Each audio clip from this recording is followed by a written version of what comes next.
예수님은 다 아신다. 따라하겠습니다. 예수님은 다 아신다. 한 번 더, 예수님은 다 아신다. 아멘. 예수님은 다 아십니다. 여러분, 살다 보면 후회라는 것을 합니다. 그래서 우리가 어느 순간에 후회하게 되면 그때 사용하는 말이 있죠. 이럴 줄 알았다면 그때 이렇게 했을 걸. 이럴 줄 알았다면 그때 이렇게 했을 걸. 이렇게 후회하면서 이야기를 한다는 거죠.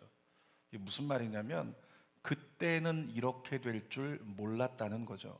그러니까 이럴 줄 알았다면 이렇게 했을 걸. 저희 집에서 어렸을 때 많이 들었어요. 저희 어머니가 동창회를 40년 만에 갔다 오시더니 갑자기 한숨을 푹푹 쉬십니다. 예전에 나 좋다고 쫓아다니던 그 오빠가 에쿠스를 몰고 왔네. 이럴 줄 알았더라면 그때 그 오빠에게 손 내밀어 줬을 걸. 그렇게 저희 어머니가 한숨을 쉬던 그 모습이 기억이 나요. 이럴 줄 알았으면 그때는 이렇게 했을 텐데. 여러분, 주는교회 교육자들의 특징이 있는데요, 모두 다 본인이 살던 곳에서 사역을 위해서 김포로 이사 왔습니다. 김자경 목사님 부천에서 이사 왔고요, 홍소연 전사님 사역을 위해서 일산에서 이사 왔고, 양정원 전사님 강서구에서 김포로 이사 왔습니다. 또 임두영 전사님 저 서울 송파에서 이곳으로 이사 왔고요, 사역을 위해서. 정궁화 전사님이 사역을 위해서 구로에서 이쪽으로 이사 올 예정입니다. 주는교회 사역자들 대단하지 않나요? 사역지 얼마나 있을 것을 장담한다고 집까지 이쪽으로 이사를 와요. 그러니까 집까지 이사 오니까 내보내지를 못해요. 농담입니다. 농담이. 이 집까지 이사를 왔는데 그 옮긴 마음이 너무 귀해가지고 제가 그 집을 이곳까지 이사 와서 사역에 열중하겠다는 그 마음 때문에 교육자들한테 잘해주고 싶어요. 그리고 주님이 허락하신다면 끝까지 함께 사역하고 싶습니다. 그런데 부교육자들 중에서 이사를 왔지만 한 사람만 이곳에서 집을 샀고 나머지는 전부 다 세입자예요. 제가 이사 올 때 얘기했습니다. 조금 무리가 되더라도, 전세 말고 조금 무리가 되더라도 조금만 힘내가지고 조금 더 대출 받아서 집 사라. 집 사라고 제가 굉장히 많이 권면을 했었거든요. 그런데 이자 많이 나갈 것 같아서 집을 안 샀어요. 근데 어떻게 됐습니까? 지금 어떻게 됐나요? 지금 세입자로 여전히 전세에 살고 있는데 집을 샀을 때 내는 이자만큼을 똑같이 내면서 지금 전세 세입자로 살고 있는 그 상황.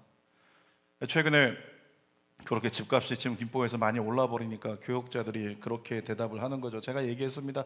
내 말대로 집을 샀었어야지. 그랬더니 교육자들이 대답을 하는 거죠. 이럴 줄 알았더라면. 이럴 줄 몰랐죠. 여러분, 인간의 딜레마가 뭐냐면 내일을 알지 못한다는 거예요. 그러니까 내일을 알 수 있다면 가장 좋은 선택, 가장 좋은 유익이 있는 곳으로 갈 텐데 내일을 알지 못하는 게 인간의 딜레마다. 그런데 성경을 보니까 우리가 믿는 예수님은 모든 것을 다 아신답니다. 자, 성경 시편 44편 21절 읽어볼까요? 하나님이 이를 알아내지 아니하셨으리까 무릇 주는 마음의 비밀을 아시나이다. 여러분의 마음에 있는 비밀이죠.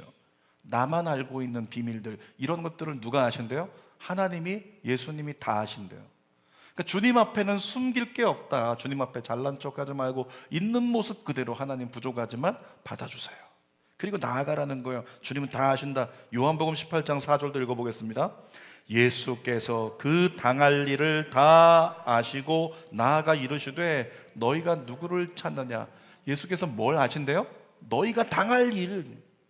여러분의 사업이 앞으로 어떻게 될지, 여러분의 자녀들이 앞으로 어떻게 될지, 우리가 앞으로 어떤 내일을 살아가게 될지 주님은 다 아신다는 거예요. 따라합시다. 예수님은 다 아신다. 오늘 세 가지 예수님께서 다 아시는 것들 우리 함께 나누기를 원하는데, 첫 번째로 보니까 예수님은 우리의 무지함을 다 아십니다. 자, 오늘 본문을 보니까요, 예수님께서 제자들에게 수수께끼 같은 말씀을 하셨습니다. 16절 말씀 다시 읽어봅시다. 조금 있으면 너희가 나를 보지 못하겠고 조금 있으면 나를 보리라 하시니.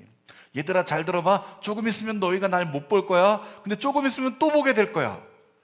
제자들은 무슨 얘기인지 몰랐어요. 이게 도대체 무슨 말씀을 하시는 건가?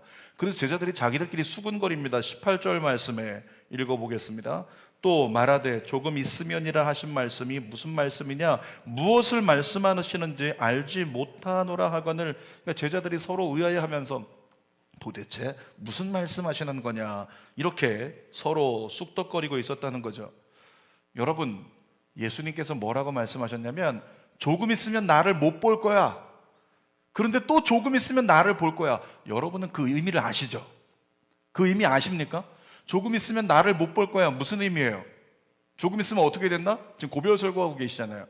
십자가에 못 박혀 내가 죽게 되면 너희는 다시 나를 못 볼 거야. 우리는 알고 있어요.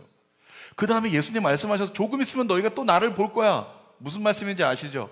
사흘 만에 부활하셔서 제자들 앞에 다시 예수님 나타나시는, 우리는 그걸 알고 있어요. 제자들은 모르는 걸 우리는 어떻게 알고 있을까요? 우리는 성경을 통해서 그 다음의 일들을 이미 보았기 때문에 그러는 거예요. 성경에 다 기록이 되어 있으니까 아, 이렇게 되는구나, 그래서 그 뜻은 이것이구나, 우린 다 알고 있다는 거죠. 여러분, 그런데 제자들은 알지도 못했고 예상하지도 못했습니다. 왜냐하면 앞으로 일어날 일을 알지 못했기 때문에. 그런데 성경이 얘기합니다. 예수님은 다 알고 계신다고. 자, 19절 상반절 읽어볼까요? 19절. 예수께서 그 묻고자 함을 아시고 이르시되. 예수님께서 제자들이 지금 궁금해하면서 예수님께 물어보자, 이게 무슨 뜻인지, 그들이 무언가를 물어볼지 다 알고 계셨다는 거죠. 시편 139편 2절 말씀도 읽어볼게요. 시작. 주께서 내가 앉고 일어섬을 아시고 멀리서도 나의 생각을 밝히 아시오며. 하나님께서 우리가 이번 주 한 주간을 살아가면서 어디 갔었고, 역학조사 어디 갔었고, 누구를 만났고, 어떻게 했고, 뭘 먹었고, 무엇을 선택했는지 주님 다 아신대요. 우리가 앉고 일어나는 모든 것을 주님은 다 아신다는 거죠. 한마디로 말하면 주님은 그냥 24시간 따라다니는 CCTV가 되는데, 이 CCTV가 오디오까지 잘 살아있는 것이 되어서 우리 속까지 관통해서 그 마음과 생각과 일주일간의 모든 삶을 다 아신다는 거죠. 여러분, 그렇게 말씀하세요. 근데 인간은 몰라요. 인간은 내일 일어날 일에 대해서 무지하다는 겁니다. 어느 것 하나 미리 알 수가 없습니다. 인간은 내일을 모르는 무지함 가운데 있어요. 그런데 여러분, 인간이 더 무지한 게 뭔지 아십니까? 내일 일을 알지 못하는 인간이 내일을 아시는 하나님이 계심에도 불구하고, 내일을 아시는 예수님이 계심에도 불구하고 그 예수님을 의지하지 않고 내일을 모르는 사람이 자기 생각 갖고 살아가는 거, 이게 가장 큰 무지라고요. 그러니까 기도하지 않고 살아간다. 이 사람은 기도하면 나의 앞길을 아시는 하나님이 제일 좋은 길로 인도해 주실 텐데, 기도하지 않고 객기 부리면서 마치 아무것도 모르는 인생을 내가 살아낼 수 있겠다고, 실수하지 않겠다고 생각하는 그 무지한 바보 같은 짓을 우리가 살아가고 있다는 거죠. 사랑하는 여러분, 믿으셔야 됩니다. 예수님은 여러분의 내일을 다 아십니다. 그래서 예수님은 의지할 가치가 있는 분이신 거예요. 예수님은 때로 여러분의 부족함도 아십니다. 여러분의 모자람도 아세요. 때로는 여러분의 인생 가운데 추악한 냄새가 나는 것도 예수님은 다 알고 계신다는. 그러니까 예수님이 우리의 모든 것을 낱낱이 다 아신다면, 여러분은 예수님이 우리를 택하시고 축복하실 이유가 없어요. 솔직히 그렇잖아요. 아니, 나에게 있어서 축복받을 만한 근거가 뭐 있다고 주님이 날 축복하시나? 야, 난 축복받을 만한 근거가 없는데, 난 너무 연약한데, 난 너무 부끄러운데. 그것이 모든 인생의 똑같은 고백이라. 제가 제자 훈련을 하는데 교재에 질문이 하나 나왔어요. 내 과거가 다 알려진다면 어떻게 하시겠습니까? 이렇게 질문이 나왔어요. 내 과거가 다 알려진다면 어떻게 하실 건가? 여러분, 어떻게 하실래요? 여러분의 모든 과거가 과거의 민낯이요, 다 여기 밝혀져 가지고 갑자기 그냥 설교하다 말고 중단하고, 여러분 보십시오, 이 사람을 딱 켰는데 여러분의 모든 게 다 나온다고 생각해봐요. 제자 훈련에서 놀라운 결과가 나왔는데, 참석자 전원 퍼펙트하게 내 모든 과거가 알려지면 교회 못 나올 것 같다, 이런 답이 나왔어요. 그것이 우리의 실체고 우리의 연약함이라고 하는 겁니다. 여러분, 예수님의 제자들이나 저와 여러분들이나 모두 다 부족하고 못나고 무지한 존재들이에요. 그런데도 불구하고 예수님께서 어떻게 하셨어요? 제자들을 택하시고 제자들을 용서하시고 그들의 죄를 다 씻어주셨잖아요. 이유가 뭘까요? 우리를 부족함에도 불구하고 씻어주시고 잡아주시고 용서해주신 이유가 뭐냐고요. 예수님은 아시기 때문에 그래요. 뭘? 장차 내가 어떻게 될지. 예수님의 제자들은 어떻게 됐어요? 사도 요한 빼고 모두가 다 순교했어요. 복음을 끝까지 전하다가 순교했다고요. 예수님 그거 아셨어요. 그래서 오늘 용납할 수 있는 거예요. 오늘 용서하시면서 때로 베드로에게 그렇게 3번이나 부인했던 베드로, 그를 갖다가 이렇게 떡과 물고기 굽던 쇠꼬챙이로 저 같으면 찔러야죠. 이렇게 네가 날 부인했지. 근데 예수님 그렇게 하지 않고 떡을 받아 먹으라, 내 양을 먹이라, 내 양을 치라. 속으로 그랬을지 몰라요. 주변에 있던 사람들이 아니 예수님 수제자라고 자랑하던 베드로 저렇게 예수님 배반했는데 가만두세요? 가만두십니까? 근데 예수님 속으로 뭐라고요? 내가 알아. 베드로가 장차 어떻게 될지. 십자가에 못 박혀 거꾸로 죽어가면서도 예수가 그리스도라고 외치면서 순교하는 베드로야. 사랑하는 여러분, 이 자리에 있는 여러분, 주님이 아십니다. 여러분이 장차 어떤 삶을 살아가는지 아세요. 제가 이런 얘기했습니다. 저는 청소년들이나 청년들의 방황하는 모습을 보면 그것이 밉지가 않다고요.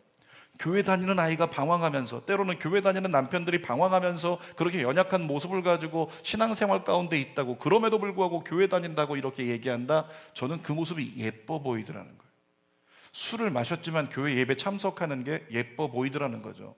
아직 세상 가운데 여러 가지로 무너져 있지만 교회 나와서 앉아서 예배드리고 있는 게 예뻐 보인다는 거죠. 이유가 뭘까요?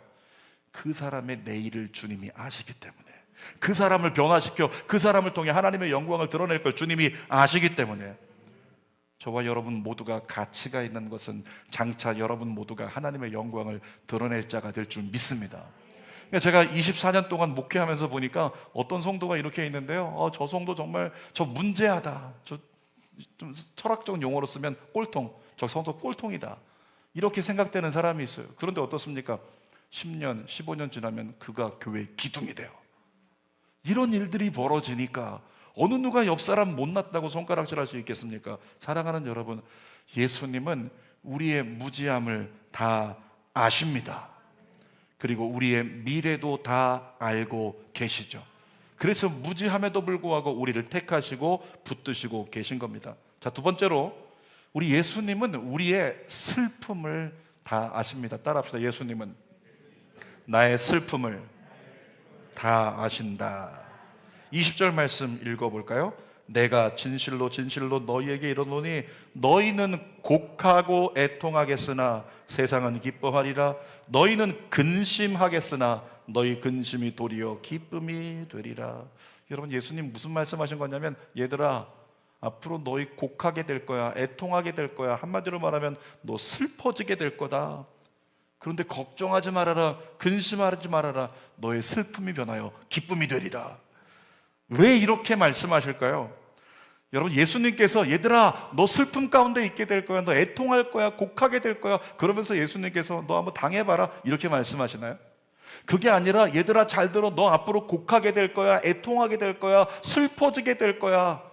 그런데 걱정하지 마, 내가 너를 지켜줄 거니까, 내가 너를 건져낼 거니까, 그래서 오늘 너의 슬픔이 변하여 기쁨이 될 거니까. 이렇게 말씀하신 거죠. 실제로 제자들은요, 예수님이 십자가에 못 박혀 돌아가신 후에 곡하고 애통하며 근심에 눌려서 도망쳐 버렸어요. 그런데 어떻습니까? 훗날 어떻게 됐죠? 제자들이 어느 날 갑자기 근심이 변하여 기쁨이 됐습니다. 예수님께서 부활 승천하신 다음에 마가다락방에서 기도하던 제자들이 하늘로부터 임하는 성령을 받아요. 근데 성령을 받자마자 그들 안에 있던, 그들을 둘러쌌던 슬픔이 마침표를 찍었다고요. 여러분, 성령이 임하시면 열매를 맺습니다. 여러분에게 성령의 열매가 맺히기를 원합니다. 살펴볼까요? 성령의 열매, 갈라디아서 5장 22절 23절 시작. 오직 성령의 열매는 사랑과 희락과 화평과 오래 참음과 자비와 양선과 충성과 온유와 절제니. 9가지 성령의 열매가 성령이 임하면 우리에게 맺힌다는 거예요. 근데 두 번째 열매가 뭐죠? 앞에 있는 성경 구절, 오직 성령의 열매는 사랑과, 그 다음 뭐라고요? 희락과. 성령이 임하시면 희락의 열매가 맺힌대요. 여러분, 희락이 뭔지 아시죠? 기쁨입니다. 기쁨. 그런데 이 기쁨은 그냥 조금 재밌어갖고 즐겁고 웃는 거 그거 얘기하는 게 아니에요. 이 희락이라고 하는 건 뭐냐면, 주님으로 말미암아 난 지금부터는 기뻐하기로 결정한다. 나는 어떤 일이 생겨도 주님으로 말미암아 지금부터는 기뻐하기로 결정하고 상황과 상관없이 누려지는 기쁨을 선언하리라. 그래서 하늘이 무너져도 나는 주님을 기쁨으로 찬양하는 거예요. 왜? 그게 희락이기 때문에. 성령 안에 주어지는 열매. 강남역 사거리에서 전도하는 한 권사님을 제가 기억하는데요, 이렇게 버스 타고 또 지하철 타고 출퇴근하던 때가 있었는데 내리면 항상 그 권사님이 있어요, 일정하신 시간에. 근데 강남역 사거리 여러분 지나가 보신 분 아시겠지만 젊은 사람들이요, 이렇게 광고지 나눠준다고 잘 안 받아요. 또 받은 사람들도 그 옆에다 다 던집니다. 전도지도 마찬가지. 전도지 안 받아요. 할렐루야 할렐루야 예수 믿으세요, 안 받죠. 거부하는 겁니다. 툭툭 치고 지나가요.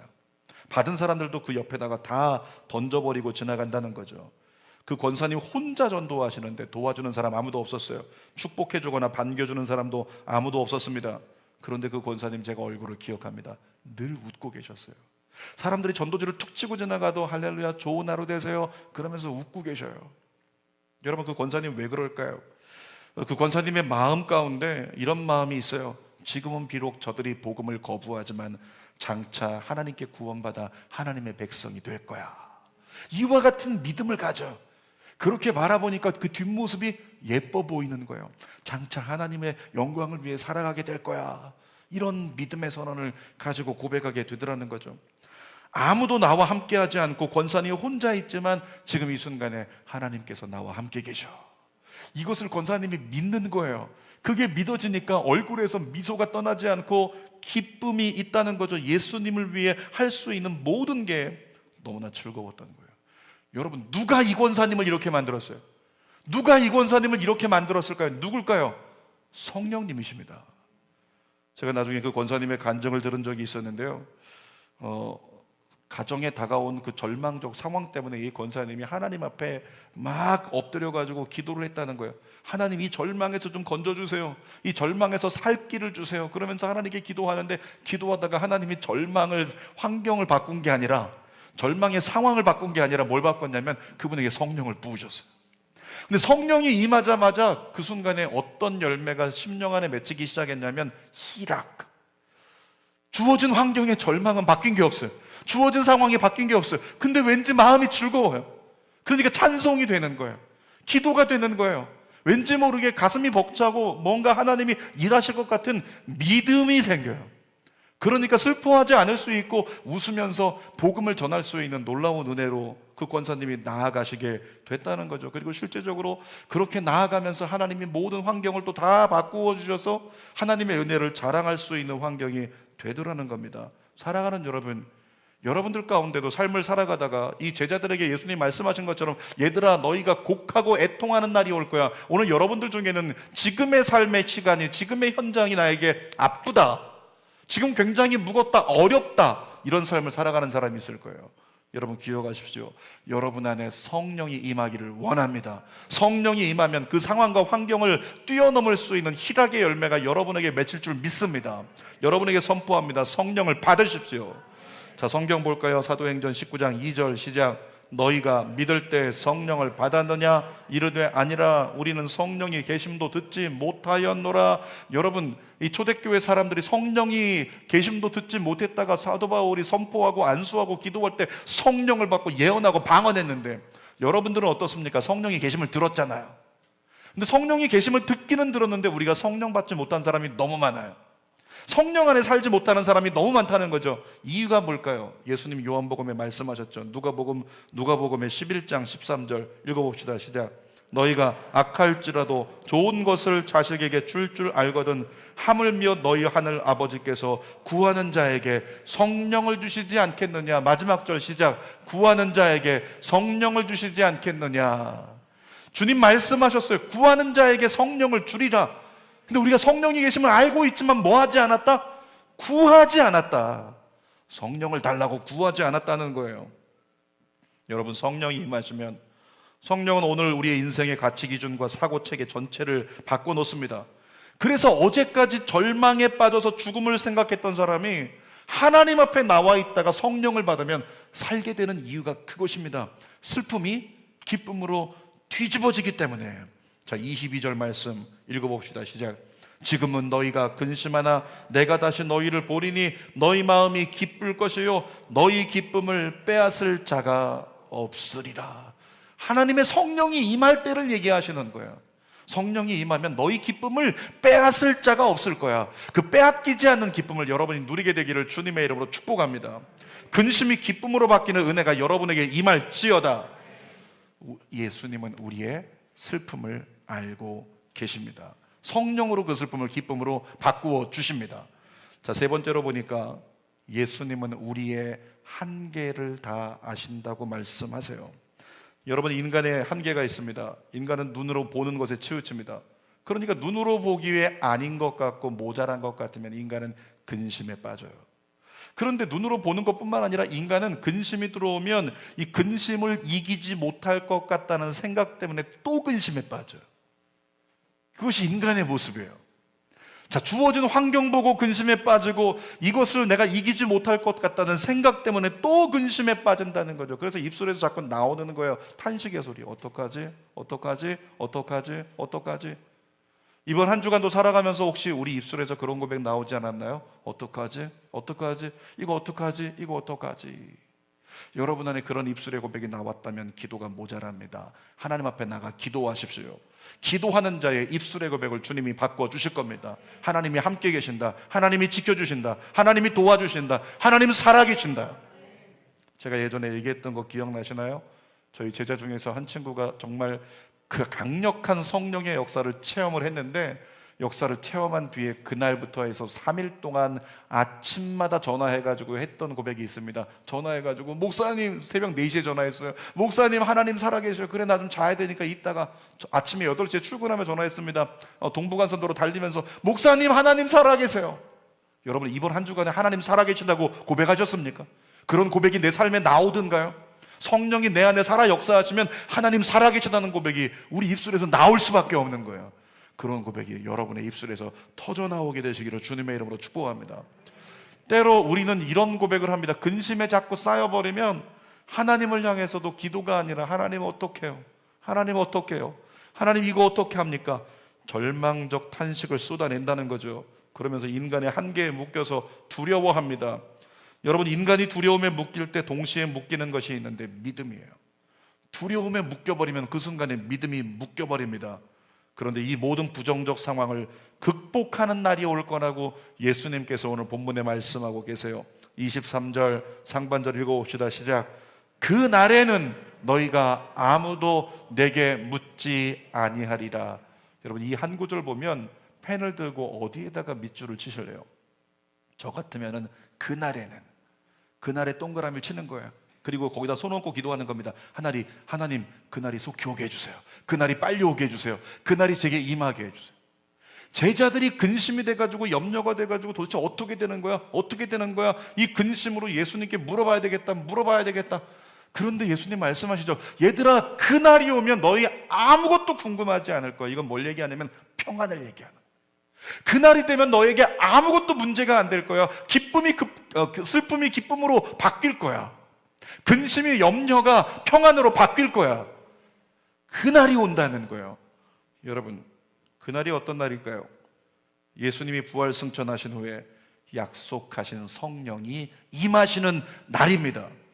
여러분, 제자들이 성령 받고 나서 어떻게 됐어요? 성령 받은 다음에 그 다음에 예수님 어떻게 해요? 예수님 저 이상한 말 나와요. 어떻게 합니까? 이렇게 얘기한 제자들 없었어요.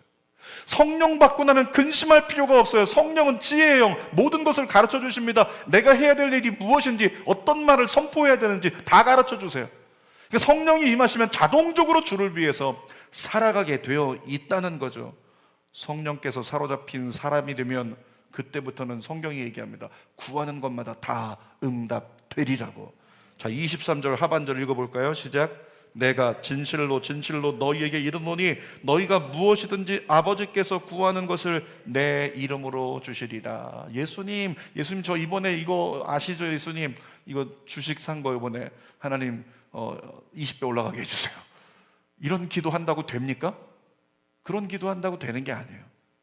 여러분, 예수님께서 구하는 이마다 주신다라는 말씀 있죠. 이건 뭐냐면 하나님 앞에 합당한 기도할 때 그런 거예요. 근데 하나님께 합당한 기도를 어떻게 분별해요? 몰라요. 성령은 우리에게 분별을 시켜주십니다. 성령 안에 우리가 기도하기 시작하면 나의 기도가 바뀌어요. 성령 안에 기도하기 시작하면 먼저 그 나라를 위한 기도가 내 입술에서 터져 나오는 거예요. 그 모든 기도에 대해서 주님이 응답해 주신다는 겁니다. 구하는 이마다 얻을 것이라는 말씀은 사실은요, 나의 필요에 대한 말씀이 아니에요. 금요 성령 집회 때도 얘기했지만 그것은 이 나라와 민족을 위해서, 먼저 그 나라와 의를 위해서 무엇이든지 구하면 다 이루어 주신다. 여러분 기억하십시오. 테스트 한번 해보세요. 여러분을 위한 기도 하지 말아보세요. 여러분의 오늘 필요, 하나님 지금 재정적으로 어떻고요, 사업이 어떻고요, 지금 법적인 게 어떻고요, 진로가 어떻고요, 지금 내게 닥친 이런 문제가 있는데요, 이걸 놔버리세요. 왜? 하나님 뭐라고 말씀하시는데 먼저 그 나라와 의를 구하라. 그리하면 이 모든 것, 너에게 필요한 먹을 것과 입을 것과 그 모든 것을 너에게 더하시리라. 우리의 필요가 채워지는 건 옵션이래요. 성경에 따라합시다. 내 필요는 옵션이다. 하나님이 말씀하세요. 그건 구하지 않아도 된대요. 아시죠? 그래서 기도 노트에 없는 게 뭐다? 없는 기도 노트 영역이 있어요. 자기를 위한 기도 없잖아요. 일부러 그렇게 만드는 거예요. 자기를 위한 기도하지 말고 잃어버린 영혼들을 위해 기도하고, 열방을 위해 기도하고, 나라 민족을 위해 기도하고, 한국교회를 위해 기도하고, 주는교회를 위해 기도하고, 소그룹을 위해 기도하고. 기도하다 보면 시간 다 지나가서 내 기도 하나도 못해요. 그런데 어떻게 돼요? 주님은 야, 네가 먼저 그 나라와 의를 구했으니 너의 모든 간구의 내용 내가 이미 다 알고 있는 거 너에게 더하여 주리라. 24절 말씀도 함께 읽어봅시다. 시작. 지금까지는 너희가 내 이름으로 아무것도 구하지 아니하였으나 구하라 그리하면 받으리니 너희 기쁨이 충만하리라. 자, 한 손 가슴에 대고 따라 마지막 절 함께 합시다. 시작. 너희 기쁨이 충만하리라. 내 안에 이루어질 걸 믿고 시작. 너희 기쁨이 충만하리라. 얼굴이 펴질 때까지 너희 기쁨이 충만하리라. 한 번 더. 너희 기쁨이 충만하리라. 한 번 더. 너희 기쁨이 충만하리라. 예수님께서 말씀하고 계세요. 너희 기쁨이 충만하기를 원한다고, 그걸 내가 예비하고 있다고 말씀하시는 거예요. 기도하면 기쁨이 충만해진대요. 제가 2022년 유행어처럼 외치자고 여러분들에게 계속적으로 세뇌하고 있습니다. 뭐죠? 같이 해볼까요? 문제 있어? 기도해? 기도하면 돼. 여러분, 이렇게 우리는 외치고 있지만 실제적인 삶에서 아직도 적지 않은 성도가 기도 없이 살아요. 문제 있어? 기도해? 기도하면 돼. 그러면 이것을 시도해야 되는데 시도하지 않고 여전히 기도하지 않는 성도가 많다는 거예요. 왜 기도하지 않을까요? 교회는 다니지만 여전히 육적인 반응이 우선된 삶을 살아가기 때문에 그러는 거예요. 근데 여러분, 내가 억지로 기도해야지 되겠다라고 생각을 해야지 기도하는 삶이 아니라 자동적으로 기도하고 싶어서 기도가 나와지는 삶이 있어요. 그가 어떤 삶이냐면 성령으로 말미암으면, 성령이 임하시면 가능하다는 거죠. 지난 금요 성령 집회 때 우리 할라스가 찬양했던 찬양의 가사인데 한번 가사 읽어볼까요? 성령이여 임하소서. 시작. 성령이여 임하소서. 메마른 나의 심령 위에 주님의 은혜의 담비 내려 날 흠뻑 적셔 주옵소서. 가사 좋지 않나요? 가사가요 굉장히 진해요. 성령으로 말미암아 내 메마른 심령에 흠뻑. 야, 그만큼의 얼만큼의 내 마음이 성령으로 촉촉해가지고 입술만 열면 찬송이 나오고 입술만 열면 기도가 나오고 TV를 보면 거기서 온갖 기도의 내용들이 나와서 나라와 민족을 위해 기도하다가 하루가 다 가버리는, 성령으로 말미암아 촉촉히 흠뻑 적셔지는 그 은혜가 여러분에게 있을지어다. 계속 가사 읽어볼까요? 주의 권세, 주의 권세, 주의 능력 지금 이 시간 임하셔서 악한 권세 모두 깨뜨리고 주님 나라 임하소서. 사실은 우리 입술에서 나와야 되는 기도가 이건 거예요. 주의 권세, 주의 능력 지금 이 시간 부어주셔서 악한 권세를 깨뜨려버리고 주님 나라가 이 땅 가운데 대한민국에 임하소서, 한국교회에 임하소서. 이거 기도하다 시간 다 가야 돼요. 그것이 바로 먼저 그 나라와 의를 구하는 성령이 임한 가운데 간구하는 자의 기도의 삶이라는 거죠. 사랑하는 여러분, 성령은 우리를 기도의 사람이 되도록 인도해 주십니다. 그 성령의 인도하심을 따라서 충분히 기도하는 사람은 오늘 말씀이 이루어질 줄 믿습니다. 기쁨을 충만히 누리게 된다고요. 2022년 여러분에게 계속 강조하여 부탁드립니다. 반드시 기도 노트를 가지고 기도하십시오. 여러분 어제 공지글 보신 분들 계신지 모르겠는데 제가 공지글에 쓴 것처럼 기도 노트를 집에 가서 한번 펼쳐보세요. 거기에 아직도 백지인 펜이 한 번도 닿지 않은 사람이 있다면 여러분 울분을 토해야 돼요. 그게 나의 현주소예요. 어느 것도 하나님께 간구하지 않고 의지하지 않는 그게 나의 현주소입니다. 제가 시쳇말로 심하게 얘기할게요. 기도 노트가 지금 백지가 된 사람들은요 쪽팔려 해야 합니다. 사단이 우리를 얼마나 경멸하겠어요. 네가 할 수 있는 게 뭐라고? 네가 할 수 있는 게 내가 너에게 기도할 수 있는 모든 걸 열어주어도 기도하지 않는 너, 네가 할 수 있는 게 뭐라고? 너를 통해 하나님 나라는 이루어지지 않을 거야. 사단은 뒤에서 손가락질하면서 경멸하면서 우리를 향해서 날마다 조소하고 있다는 거죠. 그 사단에게 오늘 저녁 집에 가서 잠들기 전에 그 사단의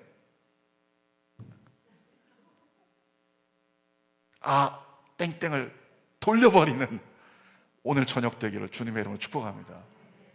기도 노트에 기도 제목을 써가면서 한 번도 해보지 못한 열방을 위한 기도 해보세요. 한 번도 해보지 못한 대한민국을 위한 기도 해보세요.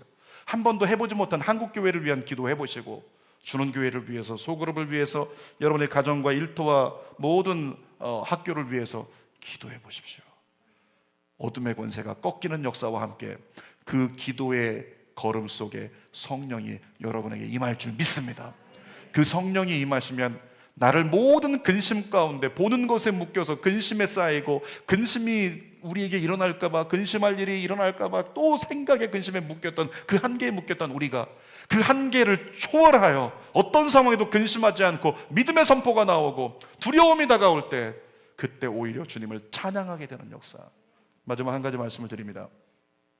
바닷가를 좋아하시는 분들이 많이 계시죠. 앞으로 바닷가를 가시게 된다면 그 바닷가 앞에 밀려오는 파도를 보고 한 번만 묵상하세요. 그 파도를 보면요, 파도가 아무리 거세게 밀려와도 어느 선 이상 올라오지를 못해요. 사랑하는 여러분, 저와 여러분의 삶에 어떤 문제와 어떤 시련의 파도가 밀려와도 그것이 일어나가지고 해일처럼 우리를 덮치려고 할지라도 주님이 경계를 정하셨습니다. 사랑하는 내 아들, 딸들아, 어느 선 이상은 들어오지 못할 거야. 그것이 묻히라고 하는 건데 우리에게 있어서 영적 묻히 어딜까요? 예수 그리스도 아닙니다. 하나님의 말씀입니다. 말씀 안에 있으면 거기는 그 어둠의 환경의 시련의 파도가 범람하지 못합니다. 우리를 두렵게 하는 생각이 있을 뿐이죠. 그런데 기도를 통해서 성령 충만을 우리가 경험한다면 그 모든 생각의 한계를 뛰어넘어서 하나님의 진리로서 그 모든 문제에 대하여 명령하여 파도를 잠잠하게 만들 수 있는 저와 여러분의 삶이 될 거라고 믿습니다. 설교 결론입니다. 오늘 제목이 뭐였어요? 예수님은 다 아신다. 자, 예수님을 의지하겠다는 마음으로 제목 한 번만 더 시작. 예수님은 다 아신다. 한 번 더. 예수님은 다 아신다. 여러분, 그래서 우리에겐 예수님 한 분으로 충분합니다. 다른 그 어떤 이름이 필요하지 않습니다. 다른 것 의지하지 말고 예수님만 의지하십시오. 여러분의 무지함도 아세요. 여러분의 슬픔도 아십니다. 여러분의 한계도 아십니다. 그 예수님께서 말씀하십니다. 내가 너의 무지함을, 내가 너의 슬픔을, 내가 너의 한계를 극복하게 하리라. 사랑하는 여러분, 예수님만이 우리의 절망을 해결할 수 있습니다. 기도하겠습니다. 아버지 하나님, 우리에게 약속하신 바 예수 그리스도를 통하여 기도하는 것마다 응답하시겠다고 여호와 이레 하나님으로 예비하고 역사하시는 하나님 믿습니다. 의지합니다. 바라봅니다. 우리 사랑하는 성도들, 연약해도 상한 갈대가 되어도 우리를 꺾지 않고 꺼져가는 등불같이 모자라고 부족해도 우리를 꺼트리지 않고 끝까지 지켜주시는 예수님, 예수님이 우리를 아신다는 것은 우리의 모든 상황을 아신다는 것이고 우리의 모든 무지를 아신다는 것이고 슬픔을, 한계를 아신다는 것이고 예수님이 우리를 아신다는 것은 내가 너를 거기에 갇혀 있도록 내버려 두지 않으리라. 그리고 성령을 약속하셨습니다.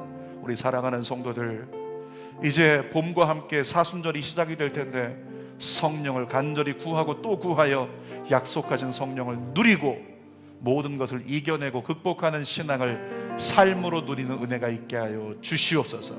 예수님의 이름으로 기도하옵나이다. 아멘.